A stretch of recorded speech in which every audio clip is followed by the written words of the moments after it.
Your thoughts may be far more powerful than you've been led to believe. Not just in terms of shaping your mindset or influencing your emotions, but in the most literal physical sense imaginable.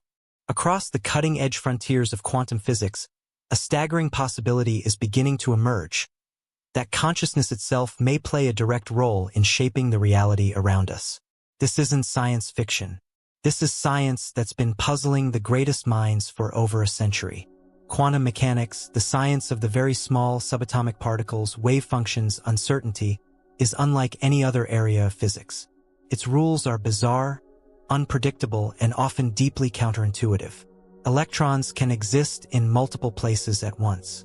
Particles separated by vast distances seem to affect one another instantly. Observation appears to alter outcomes. It's a realm where cause and effect begin to blur, where probability replaces certainty, and where the boundaries between the observer and the observed grow disturbingly thin. So here's the question that's been stirring debate for decades. Is consciousness merely a witness to this strange subatomic dance, or is it the choreographer? Are we passive spectators in a quantum world, or are we unwitting participants shaping the stage beneath our feet? In this video, we're peeling back the layers of quantum theory to expose the astonishing role that consciousness may play in the fundamental mechanics of our universe. You'll learn how the act of observation might literally define what is real, how entangled particles mirror each other in mysterious ways, and whether your awareness could be part of an invisible quantum web. We'll explore the eerie implications of superposition and how it may point toward the existence of multiple simultaneous versions of you. You'll discover how the brain itself could be operating on quantum principles, and why some scientists believe the mind cannot be fully explained by classical physics alone. And then we'll go further. We'll examine the mind-stretching proposition that your thoughts, intentions, and focused energy might directly influence the quantum field, the very field believed to contain every possibility, every reality, and every potential that could ever exist. Finally, we'll tackle the ultimate question. Is consciousness not just a product of reality, but the foundational force behind it? This isn't just about abstract theories. This is about rethinking the nature of reality, identity, and power. It's about understanding how modern physics might finally be catching up with ancient insights that have echoed through spiritual traditions for centuries. Stay with us, because by the end of this journey, your perception of what's possible, about your mind, your existence, and the universe itself, may never be the same again. Let's begin with one of the most controversial, fascinating mysteries in all of quantum science: the observer effect. Reality is not as stable as we once believed. At the smallest scales, it behaves less like a machine and more like a mystery. And at the center of that mystery lies the observer. The idea that observation influences outcomes is not speculative. It's one of the most experimentally supported concepts in quantum mechanics. The classic demonstration, the famous double-slit experiment. Here's how it works. Fire particles, say photons or electrons, toward a barrier with two slits. On the other side of the barrier is a screen to detect where the particles land. If you shoot particles without measuring which slit they go through, something shocking happens.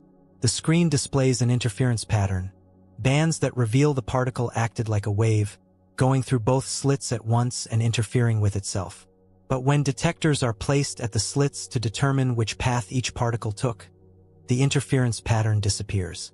Now, the particles behave like discrete little bullets, choosing one slit or the other. The mere act of measuring their path changes the result. The observation collapses the wave-like behavior into a single, defined outcome. This is not a fluke. This is a repeated, verified result.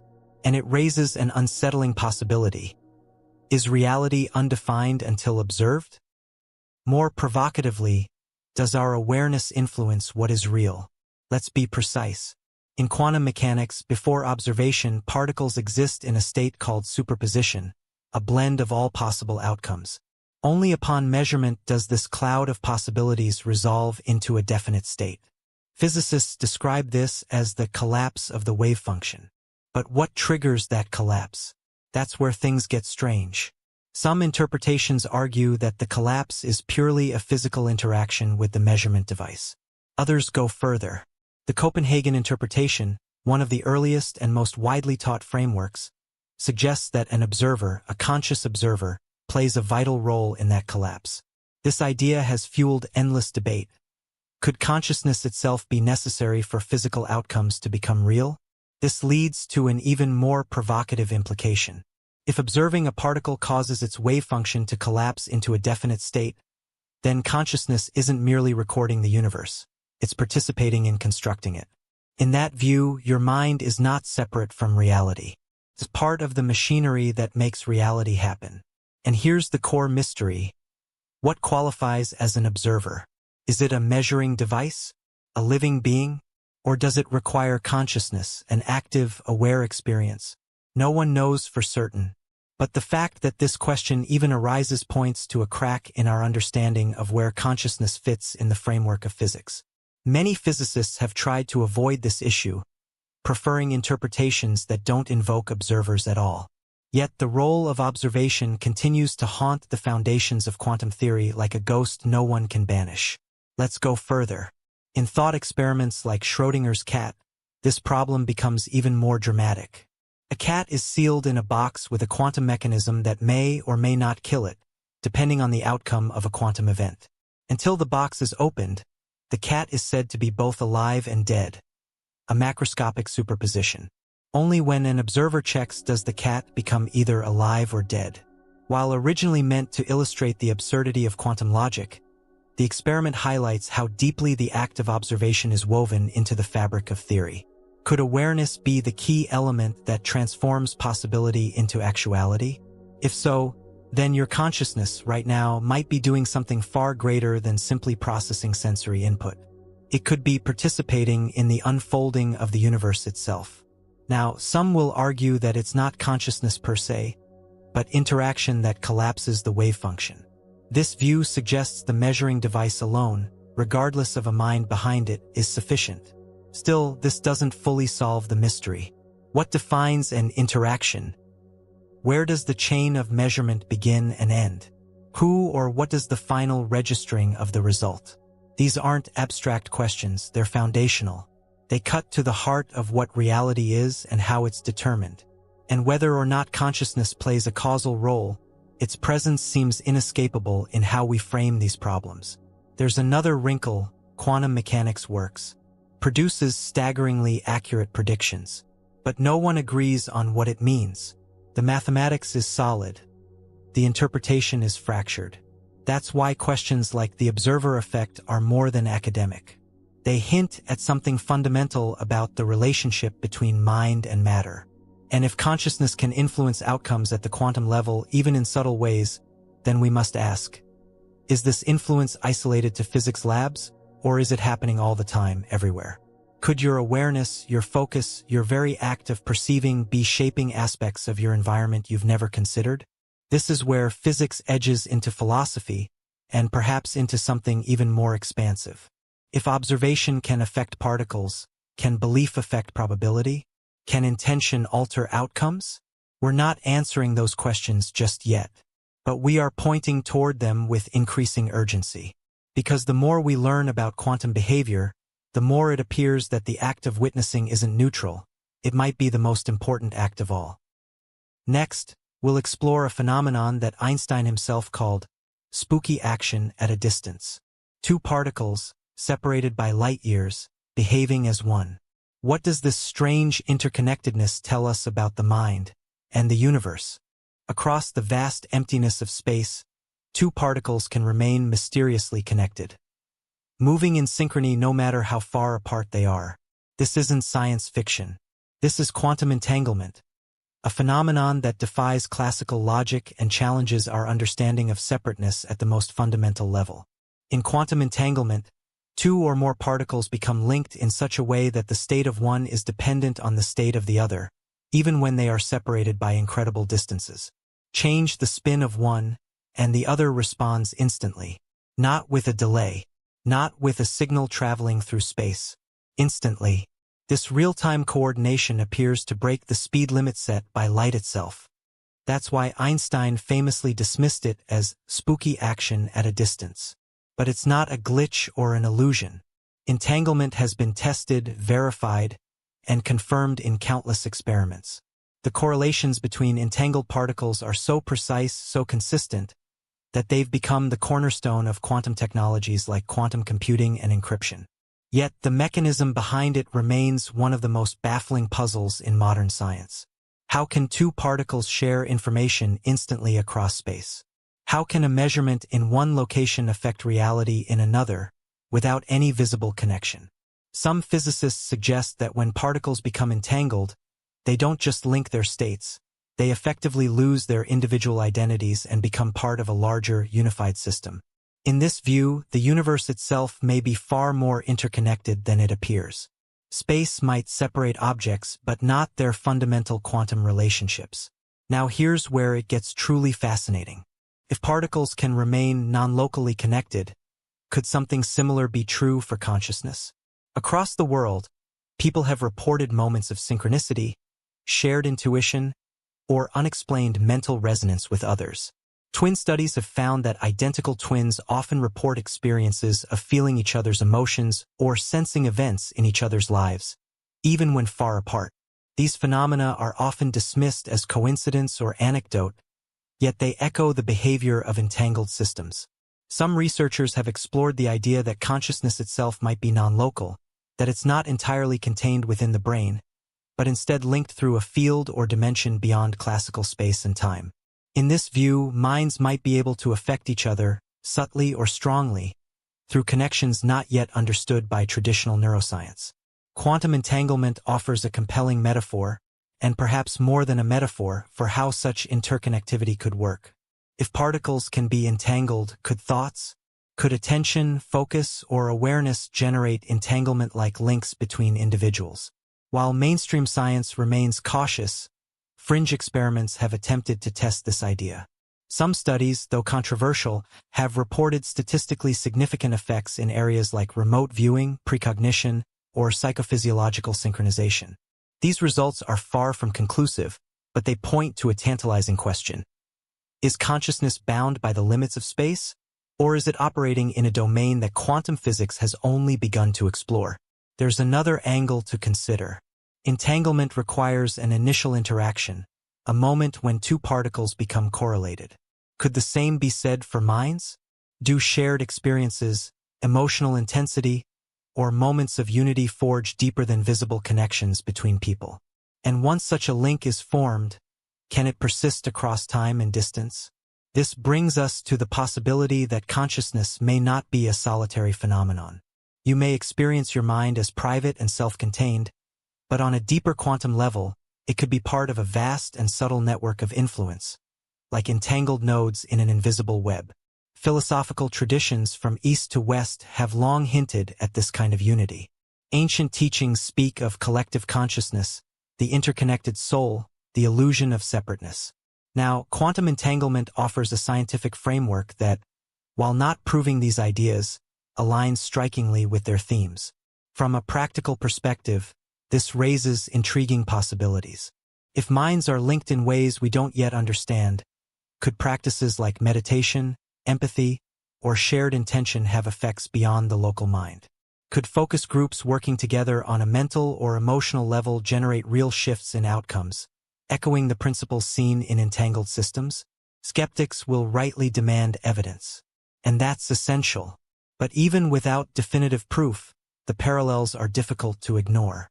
Entanglement shows us that particles are not truly separate, even when oceans of space lie between them. And if consciousness has any quantum foundation, and many physicists now suspect it might, then our understanding of individuality, thought, and separation may need to be radically revised. Here's another compelling detail. When entangled particles are measured, the outcomes are correlated, but they don't transmit usable information faster than light. This suggests that entanglement is about shared states, not direct communication. The same may be true for consciousness. If minds are entangled in any real sense, the connection might not involve messages being sent. It could involve states being mirrored, felt, or intuitively sensed.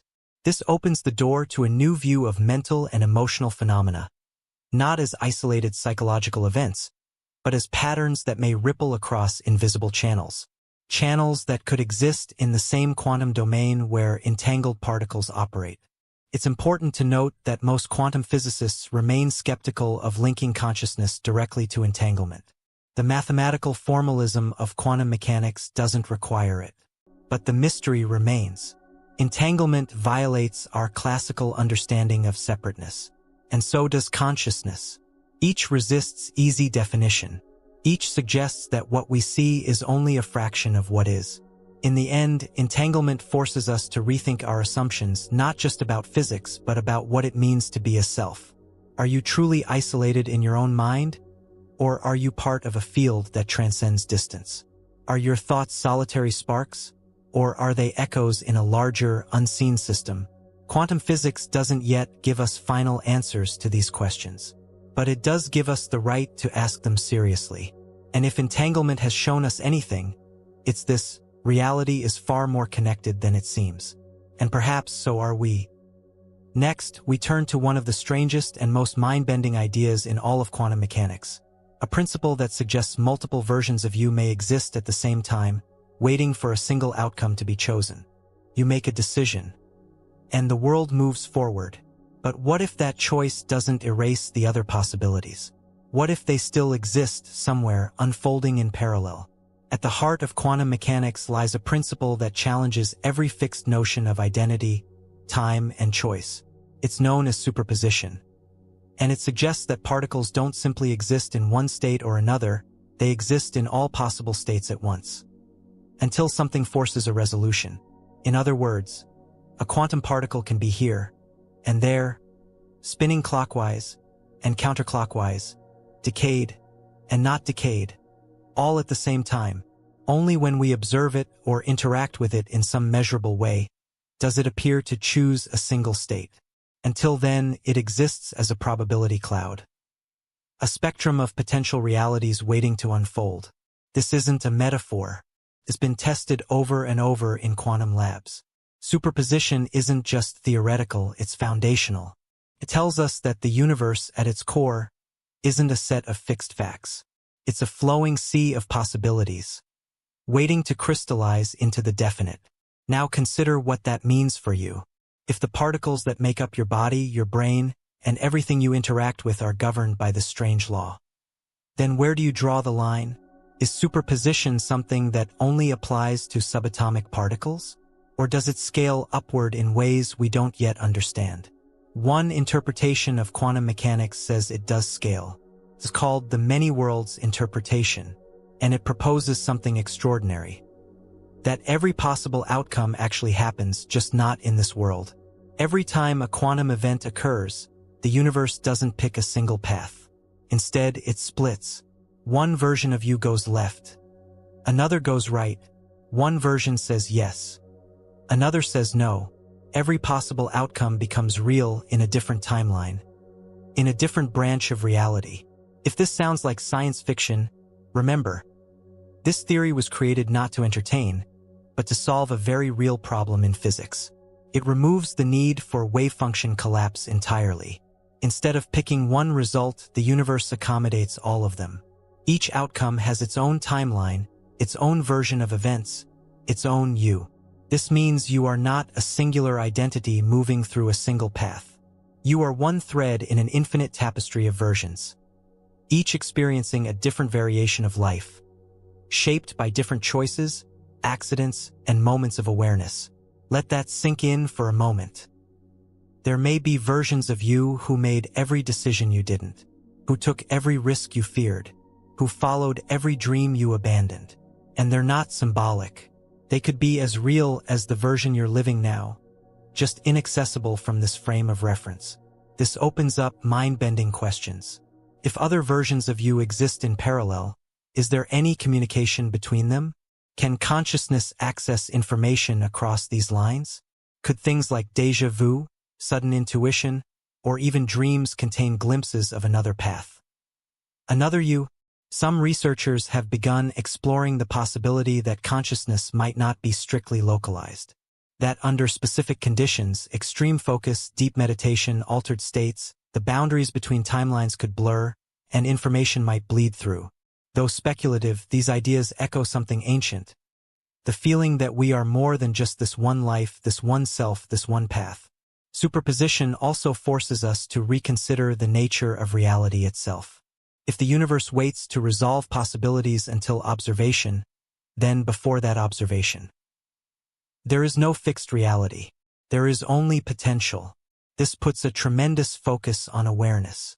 Consciousness, in this context, isn't just a passive lens, it's a trigger for collapse, a participant in selection, a force that shifts probability into presence. And that leads us to a compelling question. Do our thoughts, our expectations, even our emotions influence which of those potential realities becomes the one we experience? While science hasn't proven that consciousness selects realities from a quantum menu, the concept aligns with something many already sense, that focus, belief, and intention play a deeper role in shaping outcomes than we fully understand. Think about the decisions you've made, those turning points where one choice changed everything. Could those moments have been quantum forks? Not just emotionally, but literally? Could your awareness in that moment have defined which version of reality became your path? There's also a psychological layer to consider. Superposition mirrors the mind's own indecision. Before choosing, you too are in a kind of cognitive superposition. You weigh options, hold multiple futures in your head. And only when you commit does one become real. Is this a coincidence? Or does it reveal something deeper, some resonance between mental process and quantum behavior? Then there's the matter of identity. If countless versions of you exist across countless outcomes, what defines who you are? Are you just the sum of your choices? Or is there a core self, a conscious witness, traveling through many worlds, observing different lifelines? The many worlds theory doesn't offer a moral compass.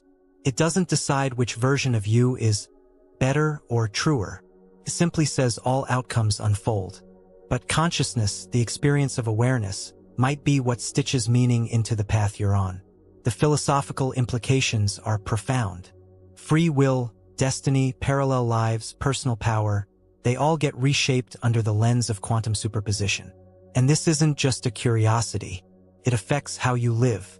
If reality is not fixed, if outcomes are fluid until observed, then your presence in each moment matters deeply. Your focus matters. Your attention is not a passive spotlight. It's a force that may help define the shape of your world. That's the message hidden within the mathematics. You are not a static object in a dead universe. You are an active participant in a probabilistic cosmos. This is the true revolution of quantum thought. It doesn't just rewrite physics. It rewrites your role in reality. And we're only scratching the surface. Next, we explore a radical possibility. That the human brain is not just a biological machine but a quantum processor. And that your consciousness might emerge not from complexity, but from quantum coherence itself. Every outcome begins as a possibility. A moment before the moment. A field of potential before it becomes fact.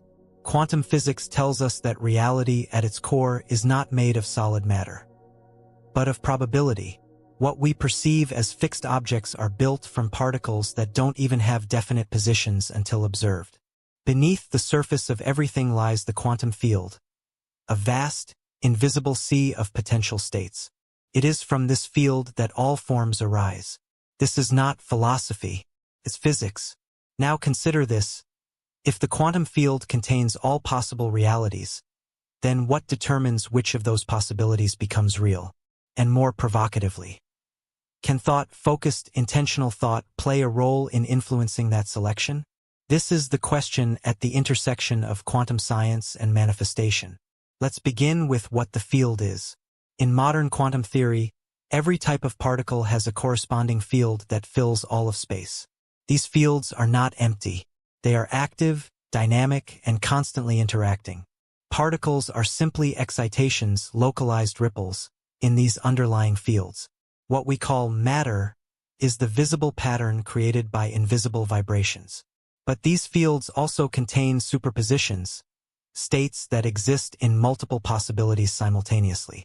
Only when something forces a choice, a measurement, an interaction, an observation, do those possibilities collapse into a single outcome. This is where intention enters the picture. Consciousness has already been linked to observation in quantum experiments. Awareness appears to be entangled with the act of measurement. So what happens when consciousness is not just observing passively, but focused, deliberate, and emotionally charged? Many ancient traditions have long claimed that thoughts shape reality. But now, science is beginning to ask, could there be a mechanism that supports this idea? Some researchers believe that intention, when deeply felt and clearly directed, can create measurable effects. Studies in the field of psychophysiology and mind-matter interaction have explored whether focused mental states can influence physical systems. In some experiments, individuals attempting to affect random number generators produced statistical deviations from chance. In others, collective meditation was associated with reductions in social stress or crime. These findings are not universally accepted, but they continue to provoke curiosity, because if consciousness interacts with the quantum field, then even subtle intentions might act as nudges, tiny shifts in the probability landscape that guide which potentials rise to the surface. Let's consider visualization. When you visualize something clearly, your brain activates as if you're actually experiencing it. Neural circuits fire. Emotional responses engage. Your body, on a biochemical level, begins to respond as though the imagined future is already here. This isn't illusion, it's neurological fact. But what if that internal shift is doing more than priming your behavior? What if it's aligning your own quantum state with a particular version of reality, out of all the versions embedded in the field? This alignment could act like a tuning fork. Your thoughts, especially those charged with emotion and clarity, may create resonance. And resonance in physics leads to amplification. A small input, properly tuned, can create a large effect. This concept also aligns with quantum coherence. Coherence occurs when particles or systems move in synchrony, reinforcing one another. Coherent light creates a laser. Coherent sound creates focused waves. Could coherent thought create focused outcomes? Some suggest that the act of sustained, intentional focus might organize subtle energy fields, drawing order from possibility. This would explain why random thoughts don't manifest, but consistent, emotionally energized ones seem to gain momentum. This doesn't mean that every desire immediately reshapes the world.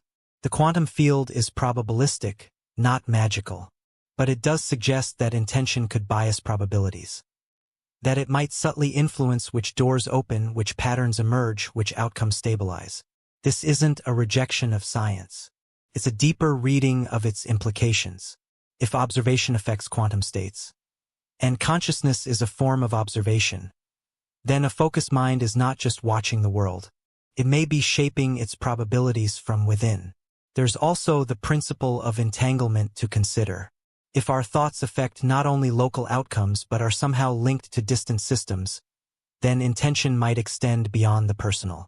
This would mean that collective focus, shared goals, synchronized meditations, global attention, could have measurable influence on the larger quantum field. Again, these ideas require more research. But the early data, while not conclusive, suggest patterns worth investigating. And they echo what mystics, sages, and seers have long said, that the world is not a fixed container, but a responsive mirror, shaped by mind as much as by matter. It's important, however, to avoid simplistic thinking. Manifestation is not wishful thinking. It's not about demanding outcomes. It's about alignment between thought, emotion, action, and awareness. It's about coherence between the inner world and the outer field. The quantum perspective reframes this. It says, you are not a passive observer. You are part of the process that chooses reality. Your focus, your clarity, your belief, these may influence which version of the world becomes stable. Out of all those that are possible, it also suggests responsibility. If your thoughts carry influence, then cultivating clarity, integrity, and emotional awareness becomes more than personal development. It becomes an act of participation in the fabric of creation. You don't control the entire quantum field, but you may be able to influence your point of resonance within it. You may be able to tip the scale not with force but with frequency. The field, after all, is not just random. It responds to patterns. And thought, clear, coherent, conscious thought, is a pattern. This perspective empowers you. It suggests that manifestation is not superstition, but a subtle form of interaction with the deepest layers of physical reality. And it brings us to the final and most profound question of all. If your thoughts can touch the field, if your awareness shapes possibility, then what is the field itself made of? Next, we confront the ultimate mystery. Is consciousness not just a participant in reality, but the very foundation of it? Everything we've explored until now has pointed in one direction, toward a possibility that defies everything classical physics once believed, that consciousness is not just present in the universe. It may be the very substance from which the universe arises. This is not poetic metaphor. It's an increasingly serious question posed by physicists, philosophers, and neuroscientists alike. Could consciousness be more than an emergent property of complex brains? Could it be the ground-level ingredient of existence itself? For centuries, science has operated under materialism, the belief that matter comes first and mind is a byproduct. In this view, consciousness emerges only when matter reaches a certain level of complexity. It's treated as secondary, as something that happens after the physical has already been formed. But quantum theory is breaking that assumption apart. At the quantum level, particles behave probabilistically. They have no definite state until measured. This measurement problem, the question of what causes the collapse of the wave function, remains unresolved. And at its center is a glaring puzzle: the role of the observer. The more we study this, the clearer it becomes that consciousness cannot be cleanly separated from the process of reality unfolding. It seems to participate in making things definite, in pulling actuality from the fog of potential. This has led to bold proposals. One such idea comes from the physicist John Archibald Wheeler, who described a participatory universe. In this model, consciousness is not a passive witness. It is an active agent in bringing the universe into being. Observers are not outside the system. They are part of the system, fundamental to its evolution.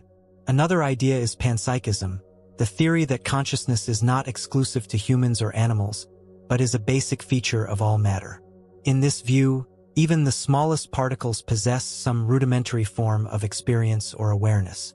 Not thought, not emotion, but a fundamental capacity to experience, to feel, to know existence from the inside. This is not mysticism disguised as science. It's a philosophical attempt to solve the hard problem of consciousness by shifting the foundation. If we cannot explain how matter produces mind, perhaps we need to consider that mind was there from the start. Then there's the integrated information theory, which attempts to mathematically quantify consciousness based on how much information a system can integrate into a unified whole. According to this framework, consciousness is not about intelligence or behavior, it's about structure. And under certain conditions, even very simple systems could possess a glimmer of awareness. The implications are staggering. If consciousness is not produced by the brain but filtered through it, then the brain is not a generator but a receiver, a tuner, an interface. This reframes what it means to be a self. You are not merely a product of neurons. You are an expression of something deeper, a point of awareness localized in the stream of a greater, possibly infinite field of consciousness. It also reframes our understanding of death. If consciousness is not dependent on the body, then it may not end with it. It may continue, transform, or reconnect with the broader field from which it emerged. These are no longer fringe ideas. Some of the most brilliant minds in science and philosophy are actively exploring them. Because quantum theory demands a new ontology, a new way of thinking about what is fundamentally real. In the classical world, things are made of stuff, atoms, molecules, objects with mass and extension. But in the quantum world, reality is made of probabilities, tendencies, possibilities waiting to be observed. And what is observation, if not a conscious act? This doesn't mean the world disappears when no one is looking, but it does suggest that awareness is woven into the fabric of existence, that what we call matter is not separate from mind, but arising with it, through it, as part of a single unified process. This idea is also echoed in spiritual traditions across cultures. The Upanishads speak of Brahman, pure consciousness, as the foundation of all things. Buddhist philosophy describes mind as the mirror in which all phenomena arise. Indigenous traditions speak of the world as alive, aware, and responsive. What quantum theory is doing, consciously or not, is catching up to these ideas in its own language. And that brings us full circle. We began with particles behaving strangely when observed. We saw how entanglement hints at hidden unity, how superposition challenges the idea of a single self, how the brain may be more than matter, how intention might influence outcomes through resonance with the quantum field. All of these ideas converge in a single realization, that consciousness is not something happening inside the universe, but something the universe is happening within. You are not observing the world from outside. You are the world becoming aware of itself. Through your eyes, through your thoughts, through this very moment of attention. And here's the most powerful part. If consciousness is fundamental, then your awareness right now is not just a biological glitch. It's not an illusion. It is real. It is central. It is connected. This means your presence matters. Your thoughts matter. Your attention has weight, not just emotionally or psychologically, but physically. Existentially, you are not a speck in a cold, indifferent cosmos. You are a node of perception in a living field of awareness. And your experience contributes to the very act of existence. So the next time you sit in silence, the next time you focus on a thought, a feeling, a breath, remember this: you are not observing reality from the outside. You are participating in its unfolding as consciousness itself. And that is the secret quantum physics has been whispering all along.